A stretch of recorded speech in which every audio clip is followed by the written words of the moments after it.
Special edition Don't Stream and Drive vlog.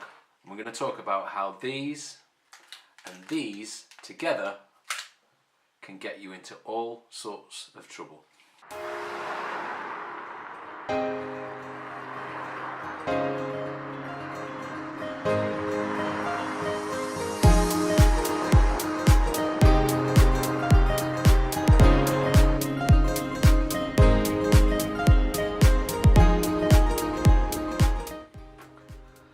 There are 26 million cars in the UK and 71% of the adult population own a smartphone.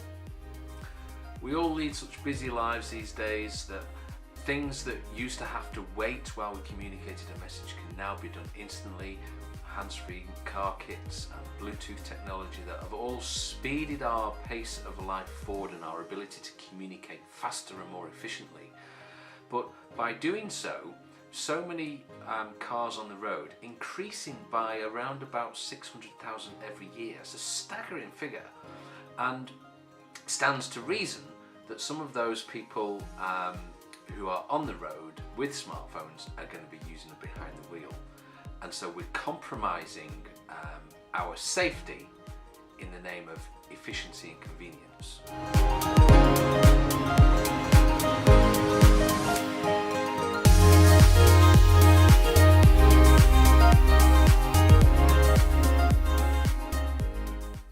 Don't Stream and Drive. What's it all about? Well, it's a campaign. I run it through social media. It's in its third year. It's growing in support all the time. And it's about raising awareness across the globe, really, predominantly in the UK, but across the globe, internationally, looking at why drivers are using their phones to broadcast live video whilst they're driving. It's one of those things you look at and go, what? Why would you do that? Everybody knows it's crazy, everybody knows it's nuts, but people still do it. And they're doing it through Facebook Live, they're doing it through Periscope and Twitter, they're doing it through Instagram, they're doing it through Snapchat. It's one of those things that we raise awareness of it and try and bring it to the attention of more and more people so they can see how dangerous this behaviour is. Let's have a look at some examples.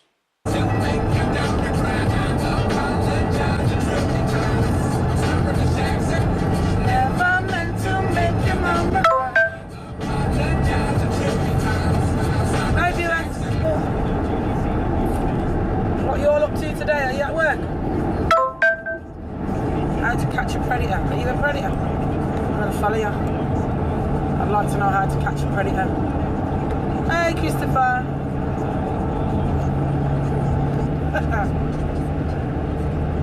Keep your eyes on the road. Yeah, well, it's kind of in my peripheral. Do you know what I'm saying? You're waiting for your delivery. Nah, I'm not that kind of delivery driver, you know. Join in. It's going to take a few moments for people to realise that I've started at this unearthly time. And yes, I'm not at home. Field trip indeed. Hello on a moon. Good morning. Hello there. Hi Lisa, Stephen, I'm glad you're here too. Hello everybody. Welcome once again. Good morning, good morning. Now, as you know, as you can see, I'm driving a car. I should point out the obvious dangers of driving and periscoping, whilst technically illegal, are inherently stupid. So, guys, I can't read your comments because I need to focus on the road. It goes without saying. We're just about to hit the A30, and you can see the lights. The traffic lights are already covered and the signs, but the roads are pretty well gritted, and yeah, it's a little bit hairy. It's a little bit hairy. No, I didn't. Sadly, because of protecting people's identities using this video, I've had to pixelate the faces there, but their eyes are looking at the phone all the time. They're flipping the camera facing forwards, facing rear, they're reading the comments and engaging with the people who are viewing the broadcast. One driver particularly acknowledges how dangerous it is, but is actually engaged in that practice. The next driver says, I'm not reading the comments because I'm driving, but then within the space of a few seconds is reading the comment and replying to it. He goes on to accept that the driving conditions are particularly poor. So it begs the question as to what's going through people's heads when they understand the dangers but they go ahead and do it anyway. It isn't very hard for you to realise how dangerous this behaviour could be. Your attention is taken away from the primary function of driving, which means that something somewhere could go wrong. That could cause a collision, ending up with you as the driver losing your life, or somebody else, another road user, being seriously injured or losing their life. And the problem that we've got is that it doesn't take a great deal of effort to search on social media and find footage like this on a daily basis. It's rife. It's everywhere.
As you can see from those short clips, we've got even more drivers holding the phone and waving it around in the car, recording footage that they post later to Snapchat, or going live with footage showing where they are and what they're doing. And you have to think, where is your attention whilst you're driving and doing that? We've seen that people have been engaging with comments and responding to the people who are watching the broadcast, and people will say, but that's just like somebody having a conversation in the car. The passenger having a conversation with you. There is a difference. The difference is that the person in the car is aware of everything that's going on around you. They're more situationally aware of the situation that you're in as a driver, and they adjust their conversation accordingly. What happens with people who are broadcasting, they can see what you're doing, but they're submitting comments anyway, and the temptation is to read them. We've got this FOMO, fear of missing out. You need to know what that comment was. For some of the users that are using live stream video whilst driving, it's like a drug. They're drawn to it. They keep looking, they have to keep looking at it in case they miss something. And the dangers are incredibly high. And what happens is that that behaviour becomes self-absorbing. And because they've been using it regularly and nothing has happened, it builds confidence in their own ability to be able to manage this whilst driving. And then when it goes wrong, it all comes tumbling down. So let's give you a practical demonstration about how far you will actually travel whilst looking at a comment on your screen. Okay, there's a football post. You see the touch line going all the way down the side here, and there is the other one over there. There's the touch line going down there. We're talking distracted driving, and we're at the football field, because when you get that notification and you're driving and you look down and you read the notification and you look back and regain situational awareness, it could take 5 seconds.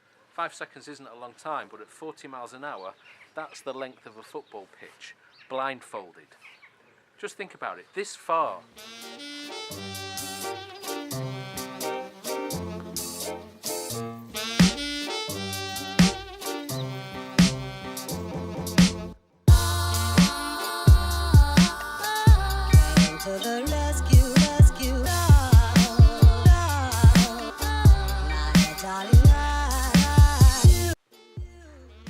Now it was dead easy running down that field, but what about if I ran back as you would if you were affected by looking at your phone whilst you're driving and streaming live video? Blindfolded. Will it have an impact?